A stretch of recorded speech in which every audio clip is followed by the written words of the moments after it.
Hello दोस्तों, मैं अंकित सिंह आप सभी लोगों का विजडम ऑफ स्टडी पर स्वागत करता हूं। दोस्तों, आज इस वीडियो में मैं एक ऐसे टॉपिक के ऊपर डिस्कस करने वाला हूं जो कि बहुत ज़्यादा इंटरेस्टिंग है, मज़ेदार है और सुनने में भी आपको बहुत ज़्यादा मज़ा आने वाला है। तो टॉपिक है आज का जो मैं आपको बताने वाला हूँ वो है टिक वायरस। तो टिक वायरस क्या है ये मैं आपको बताऊँगा, उससे प्रभाव क्या होंगे ये मैं बताऊँगा, क्या वो इंसानों से इंसानों में वो फैलता है जैसे कोरोना वायरस हुआ, इसके बारे में बताऊंगा मैं आपको। उससे हम इंसानों को क्या नुकसान है मैं ये आपको बताऊंगा, और क्या कारण है कि चाइना से ही सारे के सारे वायरसेस आउटब्रेक हो रहे हैं ये मैं आपको बताऊंगा। तो यहाँ पे एक क्वेश्चन ये भी आता है, क्या ये बायोलॉजिकल वॉरफेयर तो नहीं है? मतलब क्या यह एक ऐसा युद्ध तो नहीं छेड़ा जा रहा है जो कि अज्ञान तरीके से किसी को पता नहीं चलेगा और जो देश होंगे वो आपस में परेशान होते रहेंगे, जैसे कि आज हो रहा है। कोविड-19 जो है, जो कोरोना वायरस की वजह से हुआ है, वो एक ऐसा कह सकते हम समझ सकते हैं कि वो एक ऐसा शैतान है या एक ऐसा हथियार है जिसके माध्यम से देश है, जो एक देश है जो कि बहुत ज़्यादा पावरफुल होता जा रहा है, जैसे कि चाइना आज के समय सुपर पावर बनने की कोशिश कर रहा है और इवन बन गया है, हम कह भी सकते हैं और नहीं भी कह सकते। तो इन सारे पहलुओं को मैं आपको समझाने की कोशिश करूंगा अगले कुछ 10-15 मिनट में। तो मैं आपसे यही कहूँगा कि आप इस टॉपिक को समझिए, कोशिश करिए और खुद आत्मचिंतन करिए कि क्या जो मैंने बातें कही है वह उनमें क्या फैक्ट है, किस तरह से ये हमें सोचने को मजबूर कर सकते हैं कि हम एक ऐसे दौर में आ चुके हैं जहाँ पर हथियारों से लड़ाई नहीं होगा। लड़ाई जो होगा, युद्ध जो होंगे, वो जो जीते जाएंगे वो सूचनाओं के आधार पर होंगे। जिसके पास जितना ज़्यादा डेटा, जिसके पास जितना ज़्यादा इंफॉर्मेशन, वो यहाँ पर युद्ध को जीत जाएगा। तो इन सारे पहलुओं को मैं आपको बताने की कोशिश करूंगा। तो देखिए, यहाँ पर चाइना आता है पूरे वर्ल्ड में और ये हमारा भारत आता है। तो आज हम जो बात करने वाले हैं वो चाइना के ऊपर बात करने वाले हैं, क्योंकि जो टिक वायरस है वो चाइना में ही आउटब्रेक हुआ है, नहीं हुआ है। चाइना तो बोल रहा है नहीं हुआ है, लेकिन एक तरह से देखा जाए तो हुआ भी है। तो देखिए क्या हुआ कि जो उनकी जो न्यूज़ एजेंसी है, चाइना की जो ऑफिशियल न्यूज़ एजेंसी, जैसे कि भारत सरकार की PIB है, प्रेस इन्फॉर्मेशन ब्यूरो, वैसे ही चाइना की जो ऑफिशियल सरकारी न्यूज़ एजेंसी है उसका नाम है ग्लोबल टाइम। तो ग्लोबल टाइम ने 5 अगस्त को यहाँ पर एक ट्वीट किया और जानकारी दी कि वहाँ पर टिक वायरस की जो केसेस है वो सामने आए हैं। तो टिक वायरस के जो केसेस है वो कहाँ पर आए हैं, तो मैं आपको बता दूँ कि टिक वायरस के जो केसेस है वो चाइना का एक पूर्वी क्षेत्र है। यहाँ पर उसके राज्य का, उसका एक प्रोविंस है जिसका नाम है यहाँ पर जांगसू प्रोविंस।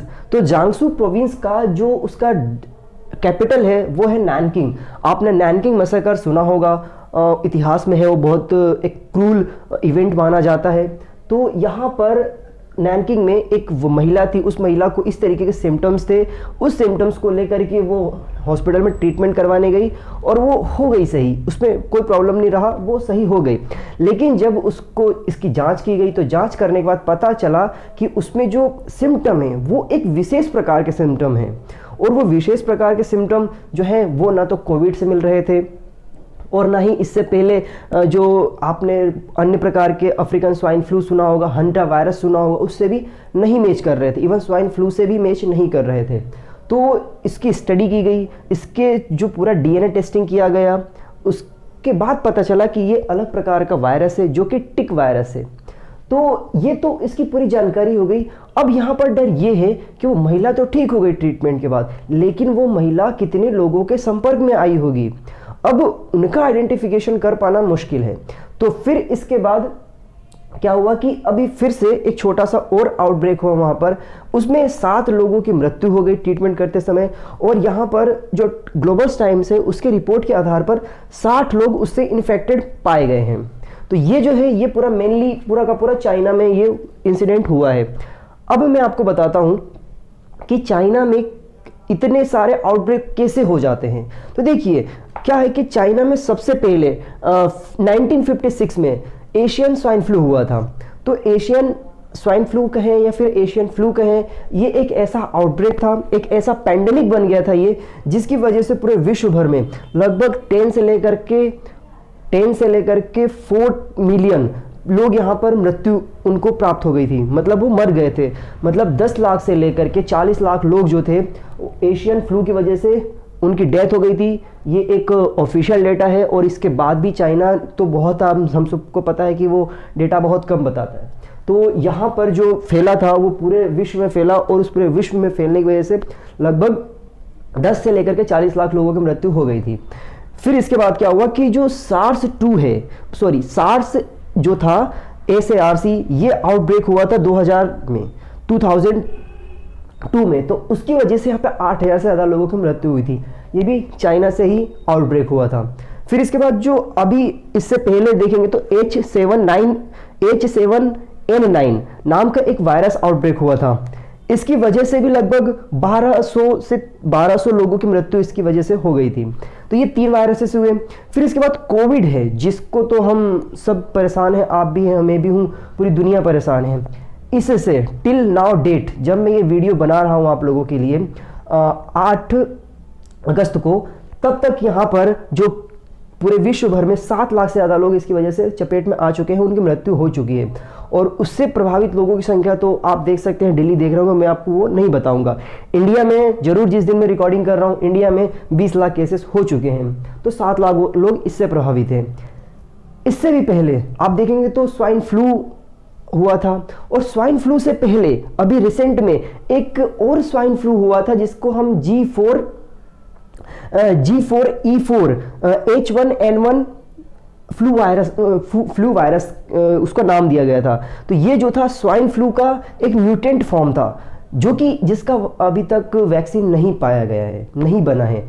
तो ये एक अलग टाइप का वायरस आउटब्रेक हुआ था चाइना में कुछ दिन पहले। तो ये जो था ये वो अलग था, और ये जो मैंने आपको बताया टिक, ये अलग था। अब मैं आपको बताता हूँ कि जो ये नया वायरस टिक हुआ है, पाया गया है, ये कोई नया वायरस नहीं है। जैसे मैंने आपको बताया था, पूरे वर्ल्ड वाइड तो इसको अलग नाम से जाना जाता है, और चाइना में इसको यहाँ पर बुंगिया वायरस के नाम से जाना जाता है। BUNGYA बुंगिया वायरस के नाम से इसको जाना जाता है चाइना में बेसिकली। तो ये जो वायरस है ना, ये पुराना वायरस है। ये एक ऐसा वायरस है जो कि चाइना के पूर्वी हिस्से से फैला था, और पूर्वी हिस्से से फैलते हुए ये कोरिया, जापान, और ये जो पूरा कोरिया कह रहा हूँ, मतलब उत्तरी कोरिया, दक्षिणी कोरिया दोनों इसमें शामिल है, और जापान, ये पूरा यहाँ पे हिस्से में फैला था ये। और इसका फैलने का रीज़न क्या था कि यहाँ का जो चाइना का जो पूर्वी हिस्सा है वो बहुत ही हाईली डेंसाइल है, वो लोगों से, पेड़ पौधों से नहीं, लोगों से। यहाँ पे बहुत ज़्यादा जनसंख्या पाई जाती है चाइना में, और यहाँ पे जनसंख्या कम पाई जाती है। और ये जो टिक वायरस है, ये एक प्रकार का पैरासाइट होता है। ये टिक मतलब होता है पतिंगा, कीड़ा कह सकते हैं आप, जो उड़ता है। तो ये जो टिक है, ये एक प्रकार का पैरासाइट होता है, इंसेक्ट होता है, जो कि क्या करता है, इसका फूड अपने जीने के लिए ये फूड के रूप में क्या करता है, जो कीट पतंगे होते हैं, पैरासाइट्स होते हैं, ये इनके खून को चूसता है ये। और इसके साथ साथ ही मेमल्स होते हैं, जिसे स्तनपायी कहा जाता है, और रेप्टाइल्स होते हैं, इनके खून को ये चूसता है। खून को चूसने के बाद क्या करता है, ये उड़ करके इंसानों पे चला जाता है। और जब ये इंसानों पे जाता है तो क्या होता है, इंसानों पे जाने की वजह से ये जो उसके वायरसेस होते हैं वो इंसानों को ट्रांसफ़र कर देता है।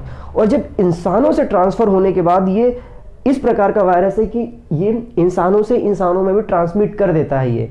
क्योंकि कोविड के बारे में क्या बोला गया था, WHO ने बोला था कि इंसानों से इंसानों में ट्रांसमिट नहीं होता है, लेकिन ये इंसानों से इंसानों में ट्रांसमिट होता है, और कोविड भी होता है। तो ये तो इसके बारे में हो गया।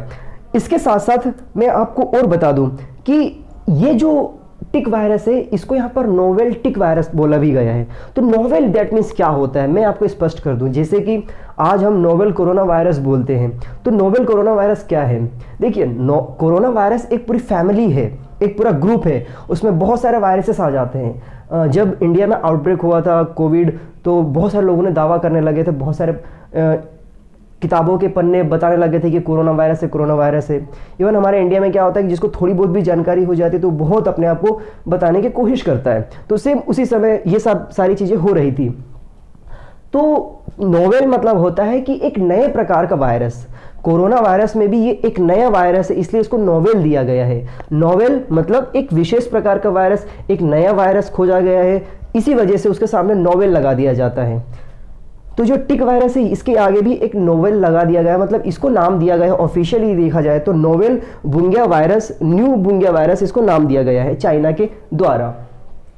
फिर यहाँ पे मैं आपको और कुछ इंफॉर्मेशन देता हूँ। देखिए, ये जो बीमारी है ना, ये बीमारी का जो फर्टिलिटी रेट है, फर्टिलिटी रेट क्या होता है, तो देखिए फैटेलिटी रेट दैट मीन्स ये होता है कि 100 लोगों पर मरने वाले लोगों की संख्या, इसे कहा जाता है फैटेलिटी रेट। तो फैटेलिटी रेट इसका बहुत ज़्यादा है एज कंपेयर टू कोविड के। यदि हम कोरोना वायरस से बुंगिया वायरस या फिर इस वायरस की कंपैरिजन करें तो इसके मरने वाले जो लोग हैं इनकी संख्या ज़्यादा हो जाता है। तो इसका जो फैटेलिटी रेट है वो अगर अंडर 50 एज है, मतलब 15 साल से अंदर का कोई व्यक्ति है जिसको यहाँ पर ये जो बुंगिया वायरस ये हो जाता है, तो उससे मरने वालों की जो परसेंटेज है वो 12 से लेकर के 30% है। मतलब 100 लोगों में से अगर 100 लोगों को यहाँ पर कोविड ये बुंगिया वायरस हो जाता है जो कि 50 वर्ष से कम के हैं, तो 12 से लेकर के 30 लोगों को यहाँ पर मृत्यु हो जाता है। लेकिन अगर यही 50 वर्ष से ज़्यादा का है व्यक्ति है तो यहाँ पर उसके मरने के चांसेस 30% हो जाते हैं। मतलब 100 लोगों में से 30 लोगों की मृत्यु यहाँ पर हो जाने के चांसेस बढ़ जाते हैं इसमें बुंगिया वायरस में। और मैं आपको बता दूं तो ये बुंगिया वायरस है, ये इसका तो ऑफिशियल नाम चाइना में दिया गया है, लेकिन इसको वर्ल्ड वाइड किस नाम से जाना जाता है ये भी बहुत महत्वपूर्ण है। देखिए, इसको वर्ल्ड वाइड एक अलग नाम से जाना जाता है जिसको यहाँ पर कहा जाता है SFTS। SFTS होता है, तो इसका जो पूरा नाम होगा वो होगा सीवियर फीवर विथ ट्रेमोबाइकोपनिया सिंड्रोम। इसका ऑफिशियल नाम होता है जो कि पूरे वर्ल्ड वाइड इसको जाना जाता है। और इसी वजह से ये सारी की सारी चीज़ें हैं जो मैंने आपको बताने की कोशिश करी है। इसके ऊपर चाइना की जो CDC है, मतलब उसकी जो ड्रग एजेंसी है, उसने भी इसके बारे में इंफॉर्मेशन निकाला है। और जो अमेरिका की CDC है, सेंटर फॉर डिसीज की जो उसकी एजेंसी है, उन्होंने भी इसके बारे में इंफॉर्मेशन निकाला है। तो अब बात ये आता है कि इससे क्या हमें डरने की ज़रूरत है या नहीं है। तो इससे डरने की ज़रूरत है हमें। क्यों है? क्योंकि इसकी फैटेलिटी रेट ज़्यादा है, 50 वर्ष से ज़्यादा के लोगों को ये ज़्यादा प्रभावित करता है और इस वजह से हमें इससे डरने की ज़रूरत है। और डरने की ज़रूरत इसलिए है क्योंकि यह लोगों से लोगों में फैलता है। लेकिन हमारे लिए थोड़ी सी पॉजिटिव इन्फॉर्मेशन भी है। पॉजिटिव इन्फॉर्मेशन क्या है? पॉजिटिव इन्फॉर्मेशन ये है कि अभी इस समय पूरा का पूरा जो कंट्री है, पूरा वर्ल्ड है, वो लॉकडाउन है। वहाँ पर जो ट्रांसपोर्टेशन से, मतलब कह सकते हैं कम्युनिकेशन से लोगों का आवागमन, वो सारी बंद है। तो हम ये कह सकते हैं कि चाइना से दूसरे देशों में जाने की संभावनाएं कम है। तो इसको सीमित किया जा सकता है, इसको एक बड़ा आउटब्रेक बनने से रोका जा सकता है चाइना में। ये एक पॉजिटिविटी है।